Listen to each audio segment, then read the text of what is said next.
Typhoon Francisco ay hulingang namataan sa layong 620 kilometers east o silangan ng Tuguegarao City, Cagayan. Sa kasalukuyan, may taglayan ng lakas ng hangin na umaabot ng 155 kilometers per hour malapit sa sentro nito at pagbugso na umaabot hanggang 190 kilometers per hour. Kumikilos ngayon pa west-northwestward o kanluran, hilagang kanluran sa bilis na 15 kilometers per hour. Makikita po natin dito sa ating satellite animation na wala pa masyadong nararamdaman ngayon ng mga pag-ulan, especially dito sa may part ng Northern Luzon. Samantalang southwest monsoon naman o hanging habagat pa rin ang siyang umiira sa buong Visayas, Mindanao at Palawan.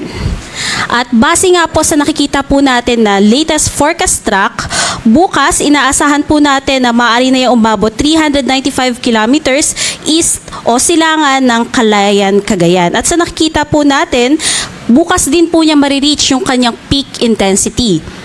Pagsapit naman po ng Miyerkules, dito naman po natin nakikita yung pagsisimula na ng pagbagal niya as well as posible nga po na yun na yung closest approach niya around 275 kilometers east or silangan pa rin ng Basco, Batanes.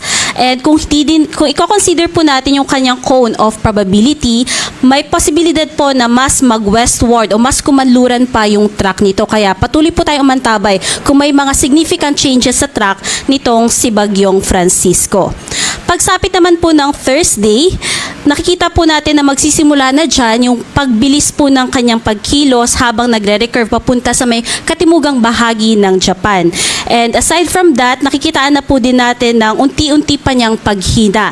And pag Friday na po, doon na po natin nakikita yung paglabas niya ng ating Philippine Area of Responsibility papunta nga dito sa may Ryukyu Islands.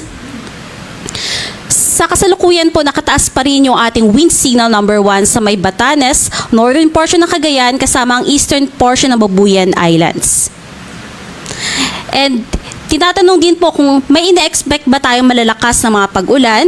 Ang sagot po natin dyan, more on bukas pa po ng tanghali hanggang sa Miyerkules ng tanghali, meron po tayong mararanasang mga significant rains na aabot ng 50 to 100 millimeters sa Cagayan, Batanes, and Babuyan Islands at magtutuloy-tuloy po yan hanggang Huwebes ng tanghali.